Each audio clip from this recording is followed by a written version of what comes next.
episode of SBJ I Factor is sponsored by Blessings in a Backpack and Winstead. Joining us on SBJ I Factor is Chief Brand Officer of the WWE, Stephanie McMahon.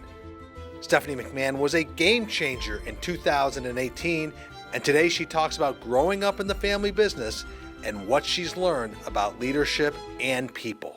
Stephanie McMahon, thank you for being on SBJ's I Factor. Always great to see you.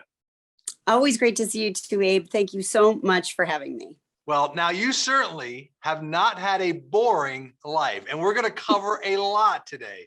And we like to start these I Factors at the beginning. And a fourth generation of the McMahon family, and it's a really amazing family story and family business. You've been around the family business, the WWE, really your entire life. But let's start with your youth. I believe you were born in Hartford, Connecticut, and we certainly know your surroundings growing up influenced your path. They did, and I was born in Hartford, Connecticut. Then we moved to Cape Cod, Massachusetts, where my parents owned the Cape Cod Coliseum, which was really where I first started going to shows. And they promoted events of all kinds. It's now a Christmas tree warehouse. And it's much bigger than the Cape Cod Coliseum ever was. But yeah, my life has it's been interesting from the get-go. So elementary school on the Cape or? On the Cape, South Yarmouth Elementary. And we lived by the Cranberry Bog.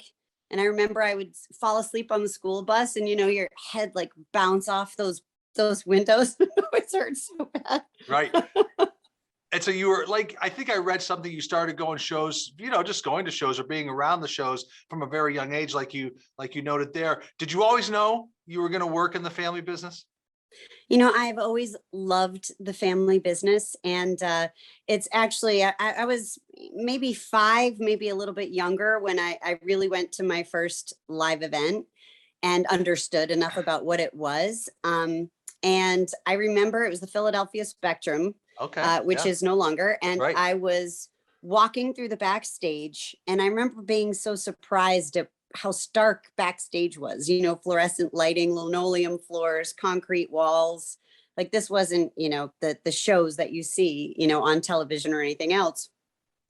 And walking past all of these superstars, mostly men at that time, you know, and they're, you know, all big and standing there in their costuming and what we call their gear.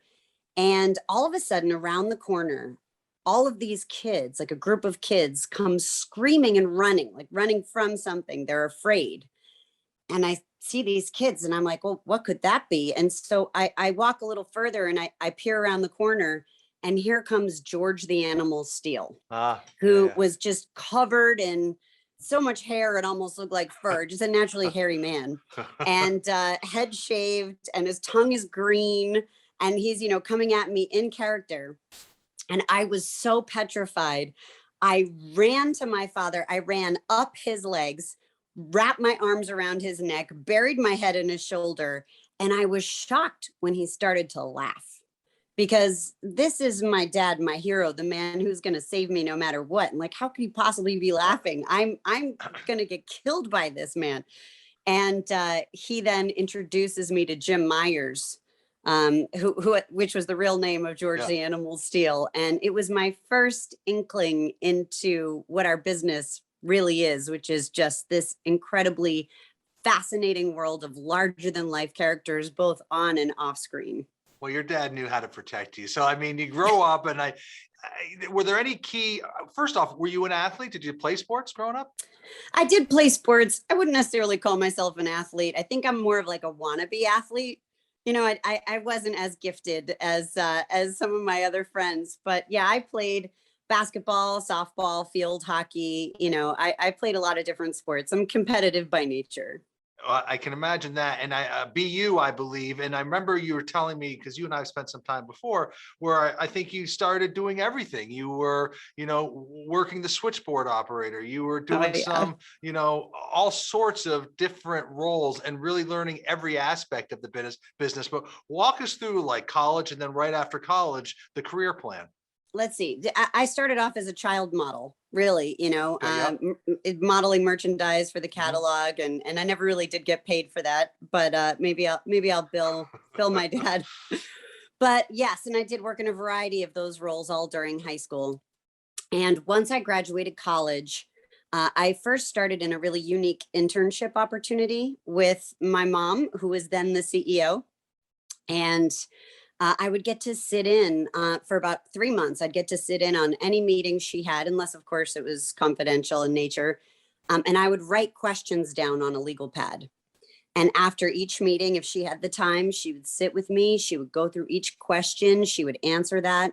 In my spare time, I would read through contracts. I would read, all relevant media and news stories that were flagged and coming to her office, just trying to learn as much as I possibly could. And then I spent 6 months on the road with my Okay. father, who Wow. is, Vince McMahon, chairman and CEO. And he was always the creative force of our company. And that's where I really found where my passion lied, which is in the storytelling, Mm, because mm. I believe that everything is storytelling. Whether it's sports, whether it's, content programming, any type of media marketing products, it's all storytelling. And I live by this quote that Maya Angelou had, and I'll butcher it a little bit, but it's, people will never remember what you said. They'll never remember what you did, but they will always remember how you made them feel. Feel. Yeah. And if you Yeah. can make people feel, that's when you generate that real true connection and engagement. Steph, a couple of things I want to follow up with there. So because I was thinking about this, you were pretty fortunate, very fortunate to learn from your mother, who was a CEO. And so really a female in a CEO position in this day and age, I mean, she was so ahead of her time in that role. I bet you really never saw gender issues as much, in terms of, like, you saw a woman who was leading a big company and you could learn from her. And so that had to be an influential role in your life. Yeah, you said it, took the words right out of my mouth. Absolutely. I never saw gender as a barrier. To me, I just assumed that women should be the CEO. That was just the way it was, wasn't it?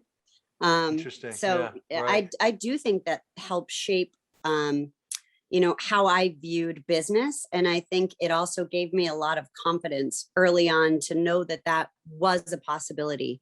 I think it's really important to have that representation, no matter what it is, and to know that you have the opportunity to be just that. And so to follow up on that, in terms of the different styles of your mom versus your dad, was what?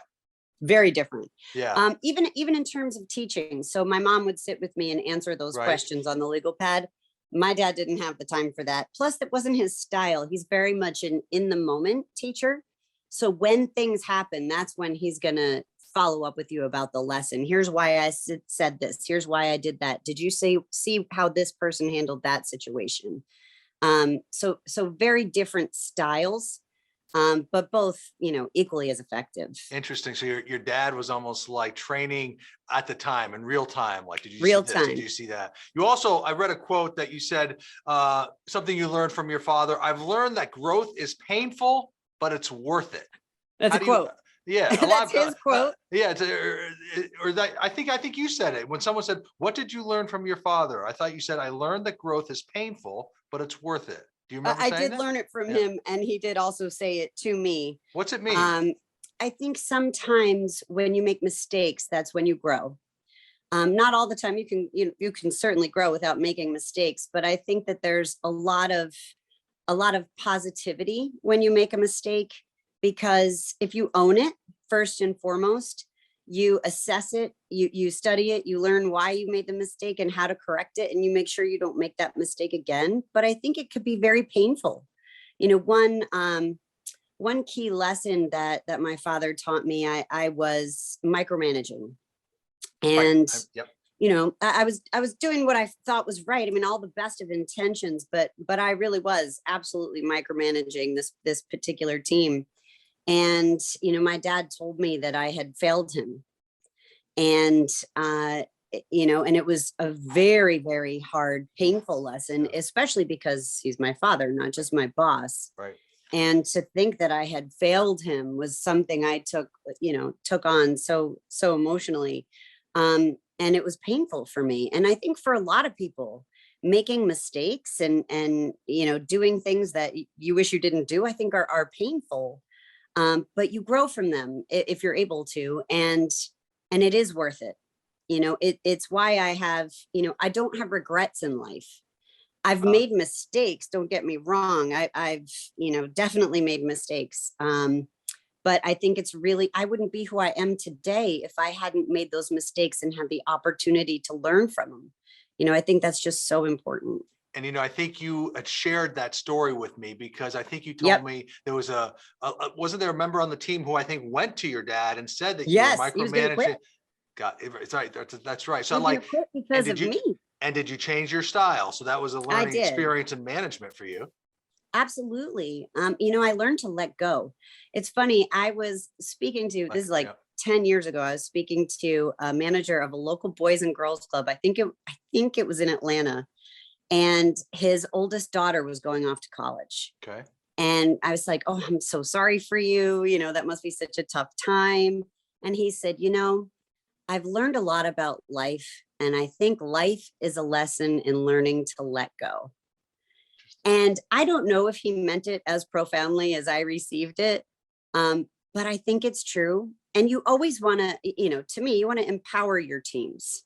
You want them to be successful. You want to give them all the tools that you can for them to be successful. Be there to help give guidance, answer questions, help steer them if necessary. But you want your teams to rise. You want people to grow on their own. So definitely, that was something I learned early in my career.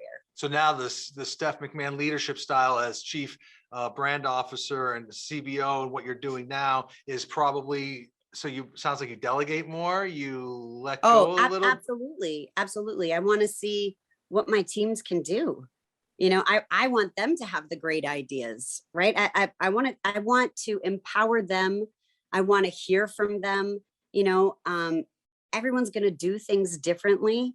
It's not necessarily in the execution of the concept. It's making sure that people are able to bring their best thinking, and that only makes them better too. And it just fosters, I believe in, positivity begets positivity, and negativity begets negativity. And I think the more people are positive and putting forth ideas and being creative and being rewarded and being acknowledged, the better the quality of the work is going to be.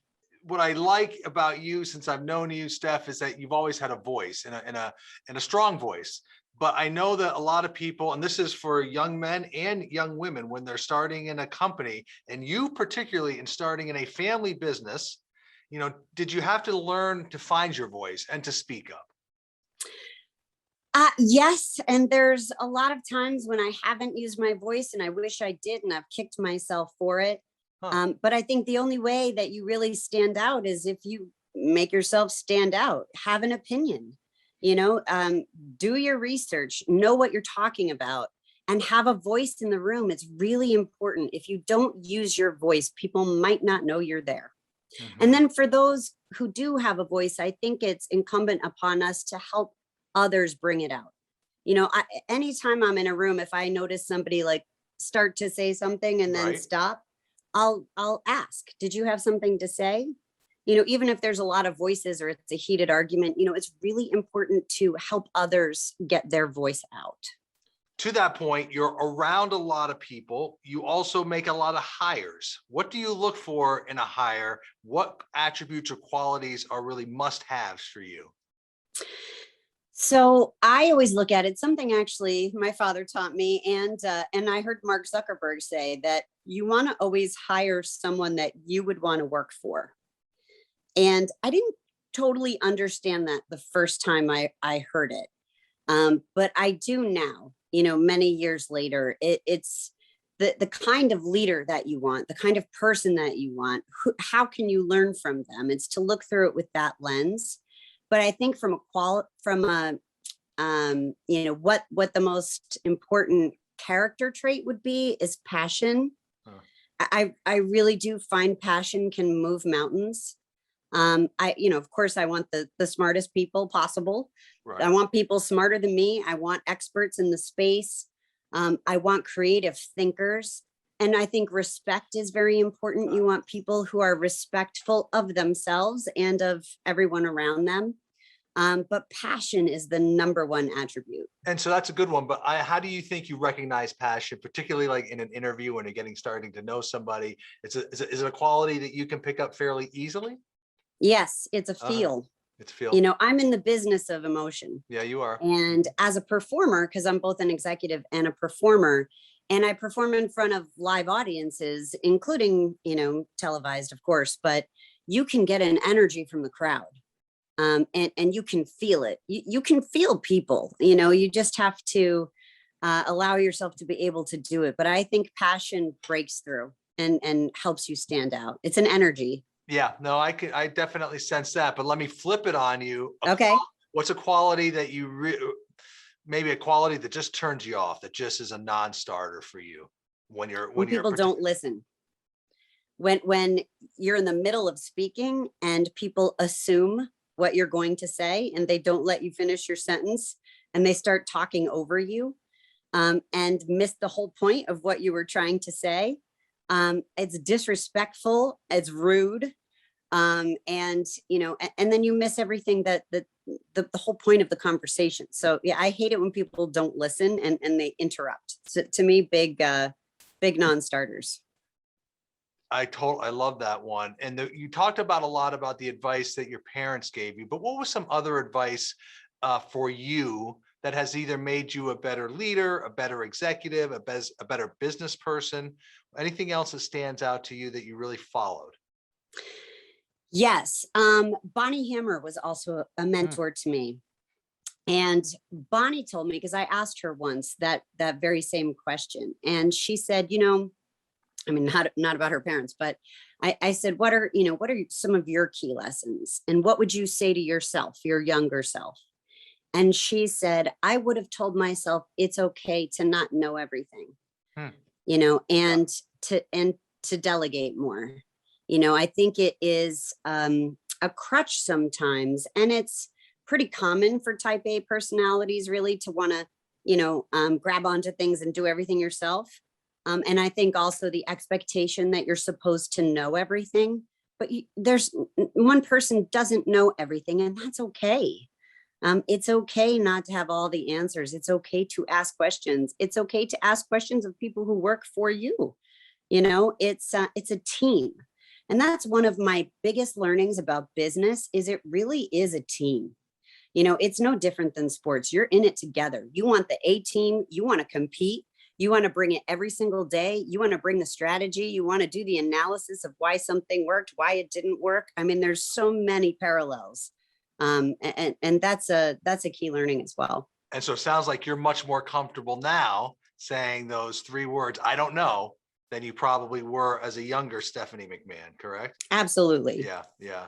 And so then what do you think you still, because we're always developing, right? As executives, as people, as leaders, what is the continuing development of Stephanie McMahon? What is something that you are still striving to do better, that you want to improve on? I mean, I just always try to be the best person I can possibly be every day, whether that's an executive, a wife, a mom, an individual. You know, I think it's important to treat yourself well too. And sometimes we lose sight of that because everything gets in the way. Especially I think for women who, you know, traditionally are doing more of the caregiving and everything else. You know, during COVID, it was quarantine, I should say. COVID's still very much here, but it was quite the time, you know, just absolutely doing everything all at once. You know, but that's life. That's just the way it is. But I always want to learn and grow as much as I possibly can. And, you know, someone told me the other day that it's important to be uncomfortable. And that gets back to the growth mindset and mantra. And that you have to get comfortable with being uncomfortable. And let's just say I must be very comfortable with being uncomfortable because I'm uncomfortable a lot. Is that right? Well, I mean, you've done this for so long and so well, and you have multiple roles and in the business, like you said, it's performer, executive. So there's a lot that's been put in front of you. And so I guess I can see that you probably have been made uncomfortable quite frequently. And I think that, another area I want to get into a little bit, Steph, is you mentioned it, specifically in the sports business, we see and know the need for more diversity, gender diversity, and you've always been seen as a real leader in that space. You are a role model to so many people, an inspiration to so many young women. I've seen it at our conferences and at our events. You must get asked every day from young women who want to get involved in the business of sports or want to be in your role. How should they do it? What steps should they take? How should they comport themselves in the industry? What advice do you give them? Well, first of all, thank you very much for giving me all of those accolades. I don't know that all of them are true, but I very much appreciate you saying so. And I think, it gets back to representation and the importance of representation in sports, seeing female anchors, female media executives, brands leading the way. I think that, I do a video series called Women in the Business of Sports. And I do that with Shelley Zallis of the Female Quotient. Part of our goal is actually to encourage more women to get in the business of sports. And I think it's helpful to understand all of the different roles that are available in sports. It's not just being an athlete or a coach or an athletic trainer. It's all of the different aspects of business that surround sports that make it successful, from content creation, gaming, CPG, marketing. I mean, you name it. It's every line of business. And I think it goes back to being willing to take the risk. There's many women that I've interviewed who are prominent business leaders now in sports, both women's sports and men's sports, who came from finance, who came from tech, who came from all of these different backgrounds, not having anything to do with sports. And I think that's okay. And sometimes it's actually very additive, to the industry, because you bring such a different, fresh perspective. One of our key values at WWE is to treat each day like your first day on the job, because you challenge the status quo that way. Why do we do things this way? Why don't we do this? And sometimes you've just been stuck in a rut of doing something the same way for so long, you don't think to challenge it. And I think it's important for those women and girls just to know that they belong. Confidence is everything. Confidence in sports, right? It's what, 90% of the game? Yeah. And it's the same for business. It's the same for life. And it's not arrogance. It's confidence. It's believing in yourself. It's knowing you can do it. There's definitely a difference in those qualities and attributes. And I think that, as I move on here, I want to get to some quick hitters. You work a lot. I know you do. How do you get away from it all? Like, how does Steph decompress and turn it off? Working out is helpful for me. It really is. It's a release. I think, we all need that release in whatever form it comes. If you're getting outside, you're going for a walk. If you're playing with your dogs, if you're reading, if you're, whatever it is you're into to decompress. For me, it's training. I also love movies. I've been a movie buff my whole life. Anything good recently? Recently, I'm into Netflix series, The Queen's Gambit. So I haven't totally finished it yet. Okay. Anything else you're binging besides Queen's Gambit? No, that's the binge. And then I'm excited to watch Rock and Jungle Cruise with my kids. Okay. Spending time with my kids and my family and my husband. I mean, that's my downtime. We have movie night. We order pizza and we'll put sleeping bags on the floor and pillows and everything. And it's just about really being together. As a family, we're currently binging Loki. So that's something we just started, and we finished The Mandalorian. Yeah. Okay. Sure. It's just about, being together really. And when we are on the lake, we like to get out on the boat and, the kids go tubing, and sometimes I go tubing, but I'm getting really old and my neck gets real stiff. But I love the adrenaline. I love the rush, and I just love the time with them. Well, sounds like good family time. What's something about Stephanie McMahon that people would be surprised to learn about you?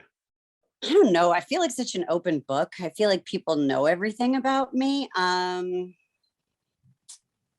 Geez, it's hard. That's a hard one. I might have stumped you on that one, but Yeah, you might have. I guess maybe that I'm not the evil character I play on TV. yeah, Maybe that's one. they might think you're an evil person, but you're really not. You're very Yeah, I'm really nice. not. I don't think I am No, anyway. Certainly right, not as bad as the character. right, right, right. And then I will say, I've been in this business a long time, and legend of your father's work ethic. And I would say the indefatigable nature of his work ethic is well known. And so for Yes. you, I mean, so you're verifying that. So for you, I thought your point earlier was great. Like you never wanted to disappoint. You never want to disappoint your dad, who you work for, but he's also your dad. Like, do you try to keep up, or do you just realize that you just have to work smarter, or how do you even try to compare work ethic to Vince? I don't compare. Yeah. I would never try to pretend to compete with Vince McMahon or compare myself to him or try to fill his shoes, quite frankly. Um, but I do believe in a strong work ethic. It's something both my parents have taught me, and it's something I'm trying to instill in my children. I want them to be able to do whatever it is in life that they want to do, and to know that there are no limits just because of their gender or any other reason. The only limits are the ones they put on themselves, and hard work is a big part of that. And I just, both my husband and I try to reinforce work ethic. If you want something, when they've signed up for a team sport and halfway through it isn't working, or they're tired, or it's such a big commitment and they want to give up, no, you made a commitment to this team. You're going to do everything you can. You're going to follow through on that commitment. There's no giving up. There's no quitting. And that might sound really harsh, but that's the way, that's the way we parent, and everyone is different. And I respect that. But I do believe that work ethic is really important. Yeah, I've heard very, very strong work ethic in the McMahon family, and 100-hour work weeks for your dad. So it's something else. So it's way more than is it? I hear stories of him working out at 2 a.m. I never know. Right. So it's amazing. He sometimes brings his trainer on the road with him. He's still on the road every single week. Even during the pandemic, we never stopped producing our live programming. Right. And he was there every single time, every night that we produce television. He is there. Well, it sounds like people will get a little bit more background into your dad, because there's some upcoming series and features coming up on his life. So I know that a lot of people are looking forward to that, to kind of get to know his background and his life story even better. So that should be a fun watch. It should, and I'll just give you a little sneak peek. He grew up in an 8-foot wide trailer, and he truly lived the American dream. He didn't meet my grandfather until he was a teenager. Is that right? Because that's right.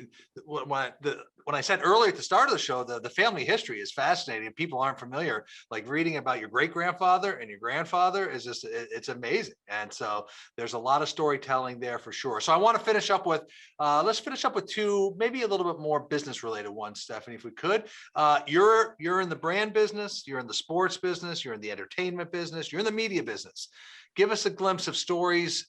They could be in any of those verticals that you're watching or that have you interested, or stories you're keeping an eye on. Definitely live sports rights. Yeah. Absolutely. Across how it's looking for linear, the evolution for streaming, content in general, the demand for content rather.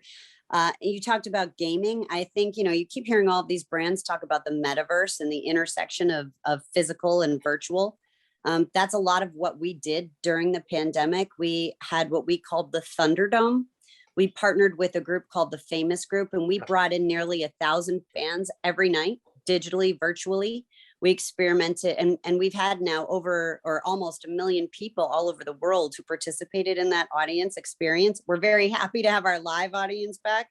Certainly looking at live audience trends as well, the pent-up demand, what's happening there. I think that it's going to be a new world, a more customized world. One of the beautiful things about gaming that I think is so attractive to individuals, you don't have to have necessarily athletic ability. I'm not saying that it's so easy to game, but you can be a different person. You could take on a new identity. You can create whatever world you want to create I mean, that's, it's a creator driven economy right now. And I think that's only going to grow, and I'm fascinated by it. I would agree with you on just the changing trends of consumption. And you mentioned being a movie buff earlier. Yeah, I am too. I hate to say it, and I hate to admit it. I haven't been back into a movie theater yet. And so I haven't yet either. And that was to me a regular respite for me to just get away from everything. And yet I haven't. And I almost wonder if that changing pattern is going to be acute, or whether I'll go back to the theater because I want to. But it's just my lifestyle's changed. It's like you mentioned, others have too, in the way they consume content and information. Can I ask you a question, Abe? Absolutely. What's your favorite movie food? I'm At not the a movie theater. food guy. I'm not. I just You're go not and watch popcorn it. candy, I'm nothing? not. I'm not. I sit pretty up front in the middle, but I don't like to be. Yeah. And I'll I'm get a all about the lemonade. Kit Kat. You're I'm all gonna about the kick Kit it? Kat when I watch a movie. Yeah, I big could Kit see Kat that. girl. I could see that. So a lot there in terms of what you're watching. Let's end with this. What's next at this? We're recording this in August of 2021. But as you look about what's next for Stephanie McMahon, it could be for the rest of this year. It could be for the next 12, 16, 18 months. Could be longer. What's next for you? What's next for me is really what's next for WWE, and it is very much tied to our international growth strategy, whether that's through media rights or creating our, localized performance centers and local content. Nothing but opportunity there. It's definitely content in general, in ring and out of ring, scripted series, unscripted. You mentioned, my father's Netflix docuseries that's coming out, and then of course the United States versus Vincent Kennedy McMahon, which I lived through, and I was in high school during that time. So content in general, and then sponsorship is a huge focus for me personally, and for the company, for WWE. And I just want to add one other thing, Abe, going back to the lessons learned. Throughout my career, I've taken on new roles that I never thought I would be able to do. I was the head of our creative writing team. And when I was first brought into that position, I'll tell it quickly, I promise. But when I was first brought into that position, I was one of the writers. And I was told maybe in a couple years' time, I would become a manager or something like that, which wasn't, I just wanted to be a part of the business. And the head writer quit 2 weeks in, and sink or swim, I was put in charge of this creative writing team. I had no management background. I certainly had no formalized creative writing background. It was completely new to me. I wound up taking on our live events division, our talent relations division, our entire digital division, all at different times, of course. But it's about believing in yourself, going back to that notion, and not having to have all the answers, having the best people underneath you with that expertise. But it's about taking the risk. You have to take the risk, make sure they're calculated risks, but go for it. Life will be so boring if you never go for it. How would you ever know what you could possibly do if you don't put yourself out there and put the gas to the floor? So those would be my best parting words. Yeah, because in that example, in that instance, you were basically thrown into the deep end and you had to swim, and you did. And you got to learn quick. You got to learn quick. And, you have to have confidence in your ability, but you really have to just put your nose to the grindstone and grind through it and do your best you can. But that's a great, great way of a great example of, I would say, your fortitude. And you've certainly gone for it. So for Stephanie McMahon, an SBJ game changer, it's great to have you on SBJ's I Factor. I'm looking forward to seeing you in person at one of our events or one of your events very soon. But thank you again for joining us. Thank you, Abe. It's been such an honor. Thanks for joining SBJ I Factor today. Remember to subscribe to SBJ I Factor wherever you listen to your podcasts, and listen to our future episodes that will hit every 2 weeks.